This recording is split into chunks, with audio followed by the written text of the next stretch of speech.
뭐 열대야, 폭염특보, 뭐 듣고 싶지 않고 받고 싶지도 않는데 이미 느끼고 있는데 뭐 재난 문자가 오더라고요. 폭염 경보다 주의보다 뭐 해결책은 하나도 없고요. 또 이렇게 더우니까 불쾌지수가 많이 높아진다고 이렇게 불쾌지수가 몇 가지 올라갔다고 이렇게 얘기를 합니다. 여러분 불쾌지수가 높아지면은요 평상시에는 괜찮아도 사소한 말 한마디에 이렇게 인상을 찌푸리게 되고 또 마음을 상하게 되는 경우들이 많이 있습니다. 또 요즘 너무 더워서 잠을 잘 못 이루시는 분들도 많이 있는 것 같습니다. 여러분 지난밤 잘 주무셨습니까? 모습들 보니까 지난밤 이렇게 좀 더워서 잠을 못 주무신 분들도 있는 것 같습니다.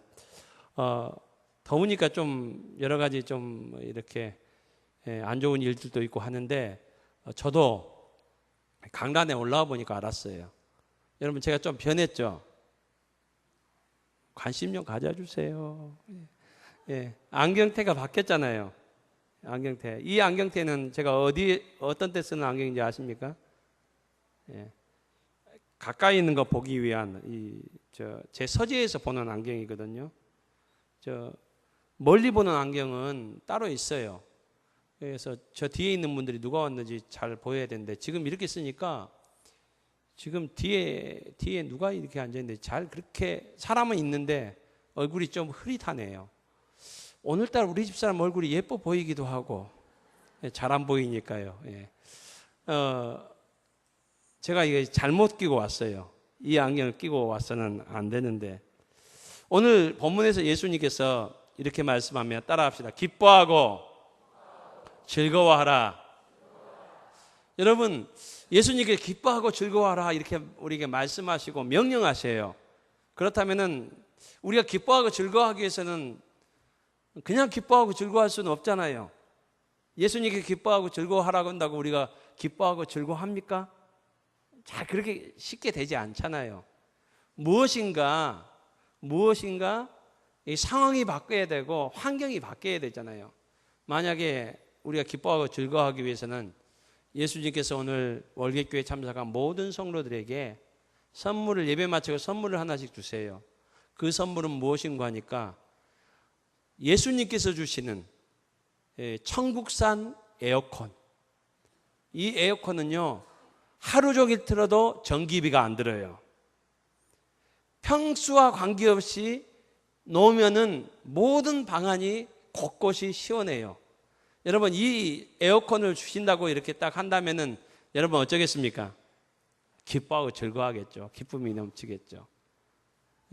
아니면은 8월 이 더위가 좀 빨리 물러갔으면 좋겠고 또 비가 좀 왔으면 좋겠는데 불행하게도 일기예보상으로는 이 더위가 이제 시작이 돼요. 8월 한 달 동안 계속된다고 해요. 너무 힘들죠. 일하기도 힘들고. 저는 휴가도 벌써 갔다 왔어요. 태풍 부을 때. 이런 우리에게 한 달간 휴가를 이렇게 준다고 하면 우리 혹시 기뻐하고 즐거워할 수도 있을 거예요. 혹시 제가 오늘 설교를 10분 일찍 마친다 하면은 혹시 기뻐하고 즐거워할 수 있겠습니까? 여러분 이런 무엇인가 이 기뻐하고 즐거워할 수 있는 일들이 우리에게 있어야 발생해야 우리는 기뻐하고 즐거워할 수 있습니다. 요즘 예전엔 사용 안 했지만 요즘 사용하는 단어 중에 버킷리스트라는 단어 들어보셨어요? 위스리스트라는 단어도 있고요. 위스리스트라는 단어는 내가 사고 싶은 그 물건의 목록을 딱 작성해서 이제 그 물건들을 사려고 하는 그 리스트고, 버킷리스트는 내가 죽기 전에 꼭 해야 될 일, 또 이루어야 될 목표들을 적어놓고 그것을 하나씩 이루어가는 것을 말합니다. 좀 이런 것이 뭐 건전하고 괜찮은 것 같아요. 사람이 목표를 가지고 또 규모 있게 계획적으로 살아간다는 측면에서 괜찮은 것 같습니다. 저에게 버킷리스트는 아니지만은 이번 여름에 꼭 해결해야 될 문제가 하나 있었습니다. 저에게는 여름방학 숙제와 같은 일이었습니다. 무슨 일인가 하니까 저희 막내 아이와 야구장을 가는 일이었습니다. 우리 막내 아이가 초등학교 5학년 아이가 이번 여름에 야구장을 꼭 가고 싶다고 이렇게 얘기를 해요. 그래서 방학하면 꼭 가고 싶다고 이렇게 얘기를 했는데 저는 표현은 안 했지만은 가기 싫었습니다. 왜냐하면 여러분 이 더위에 3시간 이상 야구를 해요. 1시간만 하면 좀 그래도 3시간 이상 야구하는데 초등학교 5학년 아이가 그 야구장에 3시간 그 찜통더위에서 끝까지 볼 수 있을까요? 아마 옆에서 막 이것저것 뭐 덥다 어쩌다 뭐 사주라 이렇게 하니까 더위에다가 또 결정적으로 하나는 여점 분위기에 가서는 스트레스 해소하기보다는 머리 뚜껑이 열려서 올 가능성이 농후해요. 왜냐하면 이기고 있다가도 지는 횟수가 너무 많더라고요. 그래서 저는 그것 때문에 이 숙제를 어떻게 해결할까라고 생각하고 있었는데 지난 주일 우리 예배 마치고 나서 재정부실에서 제가 그냥 무심코 얘기를 했어요. 우리 아들 녀석하고 이 야구장을 가야 될 숙제를 해결해야 되는데 이 문제를 어떻게 해결할까요? 이렇게 그냥 툭 무심코 던졌어요. 그런데 재정부에서 함께 섬기는 우리 지사님 한 분이 목사님 이번 주에 제가 우리 가족들로 야구장을 갈 건데 목사님 은길이만 보내십시오.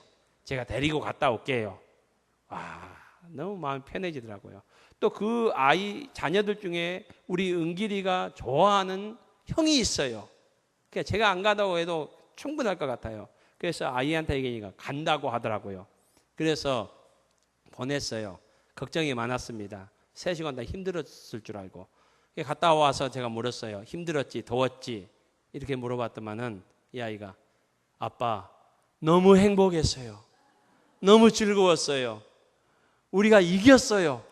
역전해서 이겼어요. 이 아이가 3시간 동안 꼼짝하지 않고 이겼다고 너무 행복했다는 거예요. 그러면서 저를 불행하게 만든 말 한마디입니다.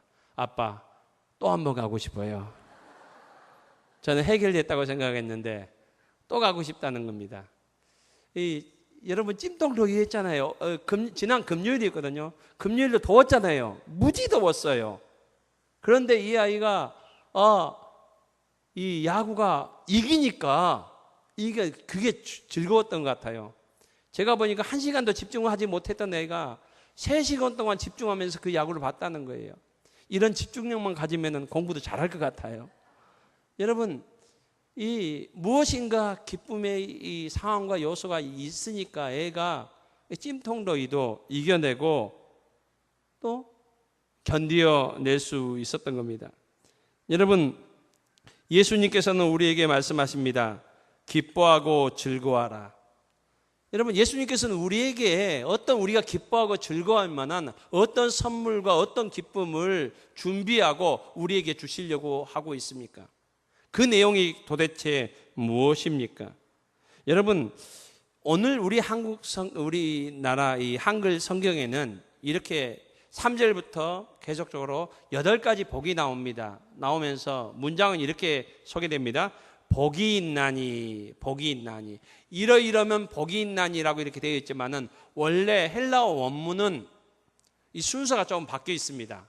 먼저 복이 있나니가 제일 먼저 앞에 나옵니다. 복이 있다, 복이 있다.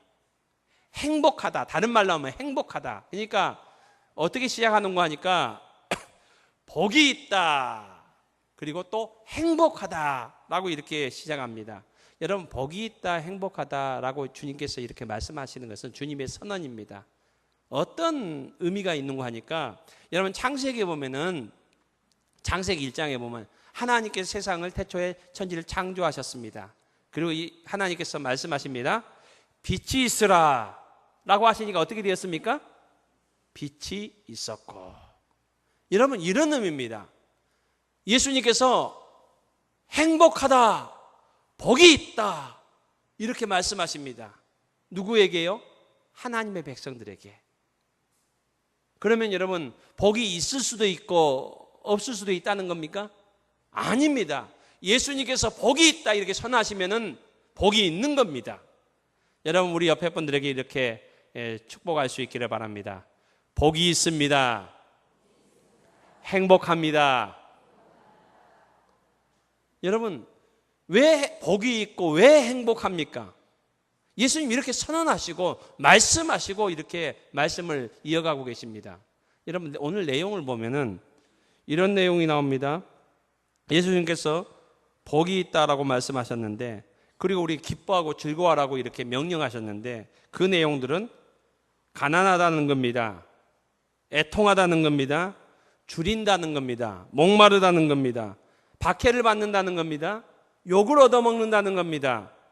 또 거짓말 때문에 다른 사람이 사실이 아닌 것을 거짓말해서 우리가 누명을 쓰고 억울한 일을 당한다는 겁니다. 여러분, 기뻐할 수 없고 즐거워할 수 없는 내용이잖아요. 여러분, 복하고는 관계가 없어 보이잖아요. 여러분, 욕을 얻어먹는데, 또 누명을 쓰는데, 또 박해를 받는데, 또 목마른데, 굶주렸는데 어떻게 복이 있다, 행복하다라고 말할 수 있습니까?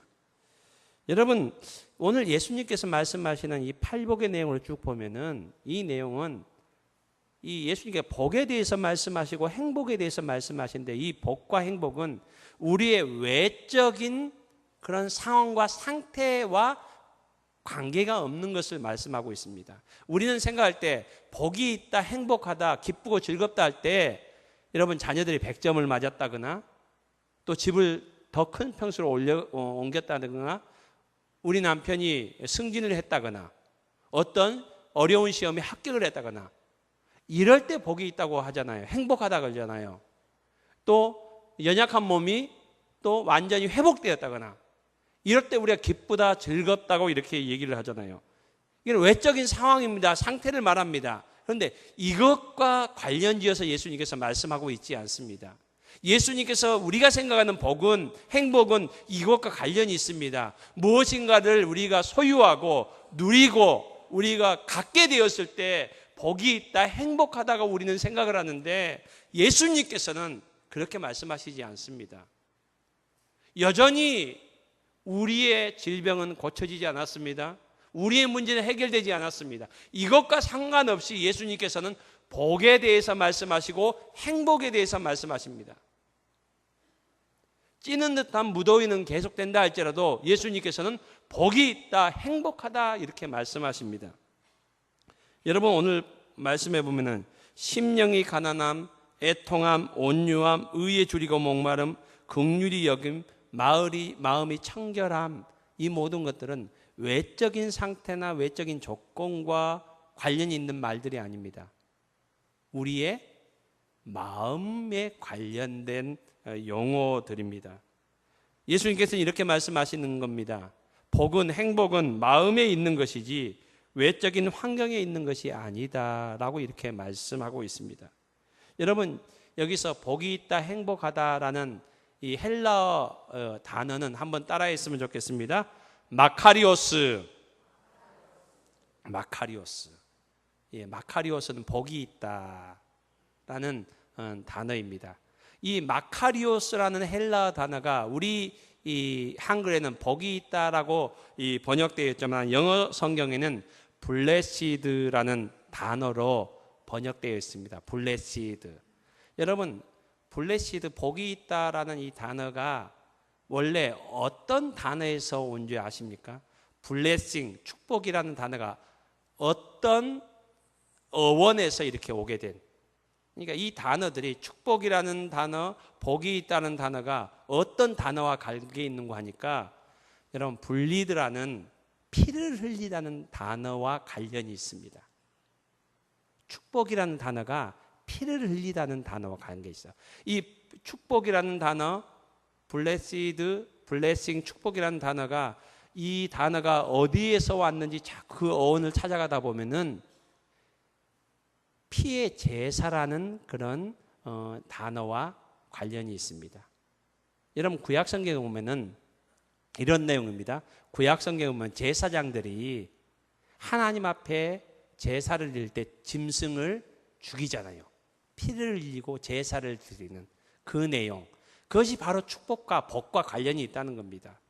여러분, 제사장들이, 구약의 제사장들이 왜 짐승을 잡아서 피를 흘려서 제사를 합니까?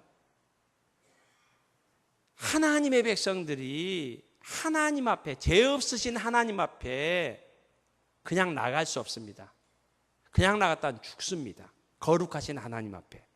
그래서 하나님 앞에 나아가기 위해서는, 하나님과의 관계를 회복하기 위해서는 문제를 해결해야 됩니다. 그 문제는 무엇인가 하니까 죄의 문제를 해결해야 됩니다. 죄의 문제를 해결하기 위해서 이 짐승을 대신 죽어서, 그러니까 우리의 죄를 이 짐승에게 전가를 시킵니다. 그리고 짐승을 죽입니다. 짐승을 잡아 죽여서 피를 흘려서 죄 문제를 해결하고 하나님 앞에 나아갈 수 있었습니다. 그러므로 여러분, 복이란 단어는 무엇과 관계가 있는가 하니까 바로 하나님 앞에 나아가는 죄의 문제를 해결하는 것과 관계가 있다는 겁니다. 피 흘림과 관계가 있다는 겁니다. 여러분, 오늘 여기에서 지금 예수님께서 말씀하시는 이 모든 것은 우리의 마음이 하나님을 향한 이 관계와 관련이 있다는 겁니다. 축복이라는 것, 행복이라는 것. 우리는 생각할 때 행복과 축복은 우리가 원하는 것을, 무엇인가를 이루고 무엇인가를 가지고 무엇인가를 우리가 갖게 될 때에, 소유하게 될 때 우리는 행복하다, 우리는 기쁘다, 우리는 즐겁다, 우리는 복받았다 이렇게 생각하는데 예수님께서는 그렇지 않다는 겁니다. 복이라는 것은 하나님과의 관계가 온전히 회복될 때에 너희에게 복이 있다는 겁니다. 예수님께서 이렇게 말씀하십니다. 너희에게 복이 있다, 너희가 행복한다이다. 이 말씀은 하나님과의 관계가 회복될 때에 너희에 그렇다라는 말씀입니다. 여러분, 여기서 이렇게 말씀하시잖아요. 하나님에 대한 가난한 마음이 우리에게 회복될 때에 그런 자가 복이 있다는 겁니다. 하나님에게 향한 애통한 마음이 우리에게 회복될 때에 우리에게 복이 있는 자라는 겁니다. 하나님에 대한 갈급함과 하나님에 대한 그 사모함이 우리의 마음속에 회복될 때에 우리에게 복이 온전히 회복된다. 그래서 우리의 상황, 우리의 조건은 변하지 않아도, 여전히 몸이 아프고 문제는 해결되지 않아도 하나님과의 관계가 회복되면은 우리 안에서 하나님께 주시는 기쁨과 즐거움이 샘솟게 됨을 오늘 성경은 예수님께서는 말씀하고 있습니다. 사랑하는 성도 여러분, 우리가 하나님께서 주시는 복 있는 사람이 될 수 있기를 주님의 이름으로 축복합니다.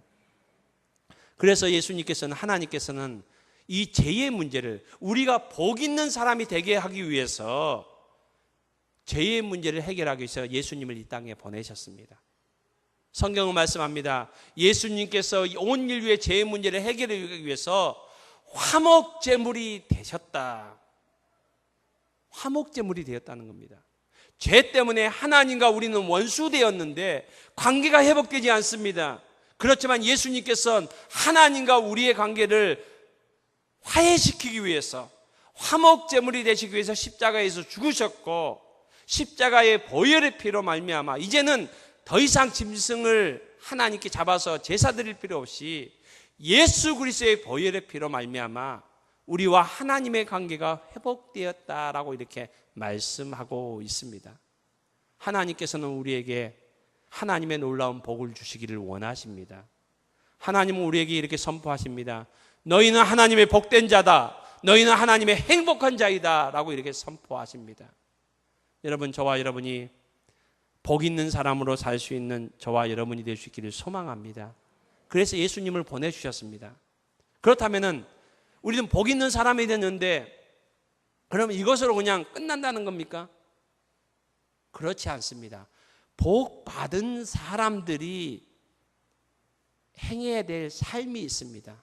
여러분, 마태복음 13장에 보면은 씨 뿌리는 비유가 나옵니다. 씨 뿌리는 비유가 나와요. 씨를 뿌렸어요. 농부가 나와서 씨를 뿌렸습니다. 여러분, 이 씨는 말씀입니다. 말씀이 뭡니까? 예수 그리스도의 보혈의 피, 예수 그리스도의 보혈의 피로 하나님과 우리의 관계가 회복되었다는 이 복음입니다. 이 말씀이 다 심겨졌습니다. 여러 가지 밭이 나옵니다. 이 밭은 우리의 마음밭을 얘기합니다. 여러분, 여러 가지 종류의 마음밭이 나오는데 길가밭이 나옵니다. 그리고 돌밭이 나옵니다. 그리고 가시밭이 나옵니다. 그 다음에 옥토의 좋은 밭이 나옵니다. 여러분, 길가에 복음이 심어졌어요. 그렇지만은 그대로 놔두면은 어떻게 됩니까? 새가 와서 그 복음을, 말씀이 자라지 못하도록 그것을 가져가는, 이렇게 먹어버린다, 이렇게 말씀합니다. 여러분, 흙이 얇은 돌밭에서는 어떻게 됩니까? 복음이 심어져서 그것이 자라려고 하지만은 뜨거운 태양빛이 비치면은 자라지 못하고 말라버린다라고 말씀합니다. 가시떨기밭에는 이 말씀이 심겨져서 그것이 자라는데 결국에는 가시에 찔려서 더 이상 열매까지 맺지 못한다고 말씀해요. 그렇지만은 좋은 밭에는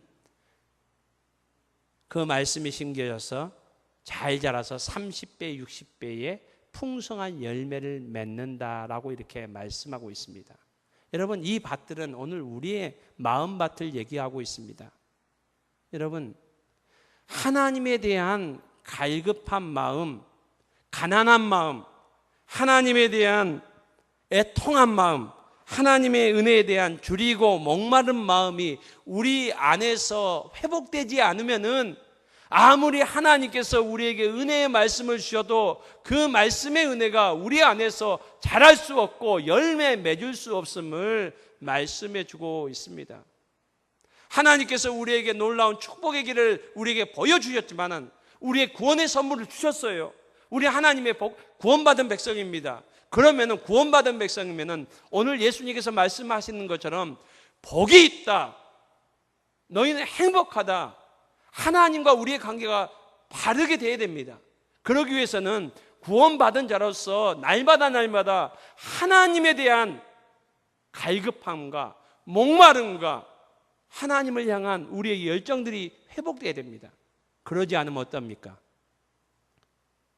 길가밭처럼 여러분, 세상에 염려가 오면 어떻게 됩니까? 염려해요. 걱정거리가 되면 걱정합니다. 그래서 열매 맺지 못하고 다 말라버린다는 것을 성경은 우리에게 말씀해 주고 있습니다. 사랑하는 성도님 여러분, 오늘 우리가 우리의 마음밭이 하나님을 향하여 다시 회복될 수 있는 저와 여러분이 될 수 있기를 주님의 이름으로 축복합니다. 그러기 위해서 여러분, 말씀의 자리에 나아갈 수 있기를 바랍니다. 주일날 예배 자리에 나오는 것 말고도요, 매일매일 여러분이 하나님께서 주신 이 말씀을 붙잡는 우리 모두가 될 수 있기를 소망합니다. 여러분, 우리가 하나님 앞에 우리가 온전한 자리에 나가기 위해서 기도의 자리에 나갈 수 있는 저와 여러분이 될 수 있기를 바랍니다. 꼭 교회에 나오지 않더라도 매일매일 순간순간 우리의 모든 상황들을 아시는 하나님 앞에, 또 우리를 도우시고 우리에게 은혜 주시기를 원하시는 우리 주님 앞에 우리가 우리의 모든 소원을 아뢰고 또 우리의 모든 것을 맡길 수 있는 저와 여러분이 될 수 있기를 소망합니다. 그럴 때에 하나님과 우리의 마음의 관계가 회복되고 주님께서 그 주신 축복들을 우리가 누릴 수 있고 우리가 복 있는 사람, 행복한 사람이 될 수 있습니다. 이 복 있는 사람, 행복한 사람은 어떤 상황 가운데서도 기뻐할 수 있고 즐거워할 수 있다고 오늘 주님께서는 우리에게 말씀하고 있습니다. 그 단적인 예를 하박국 선지자는 우리에게 잘 보여주고 있습니다. 하박국 선지자는 우리에게 고백합니다. 또 우리에게 선언하고 있습니다. 무화과 나무가 무성치 못해도, 무화과 나무가 무성치 못해도, 이 말은 무엇입니까? 건강의 문제가 해결되지 못해도 라는 말이라고도 할 수 있습니다. 여러분, 요즘 건강 때문에 많이 걱정하고 염려하잖아요. 제가 태어나 처음으로 이 병원에는 여러 번 갔지만 종합검진을 이번에 처음 받아봤습니다. 저희 아내하고 종합검진을 딱 같이 2주 전에 받아서 결과를 이제 집으로 보내준다고 하더라고요. 근데 저희 아내는 결과가 먼저 왔어요. 결과 와가지고 저한테 자랑을 해요. 나는 다 A 받았다. 이게 다 이제 정상이라는 거예요. 근데 저 것은 저 것은 안 왔어요. 집사람이 왔는데 저는 안 왔어요. 근데 집사람이 자랑하는 거 딱 듣고 나서 그 전까지는 걱정을 안 했는데 똑같이 검사를 받았는데 왜 나는 늦게 오지?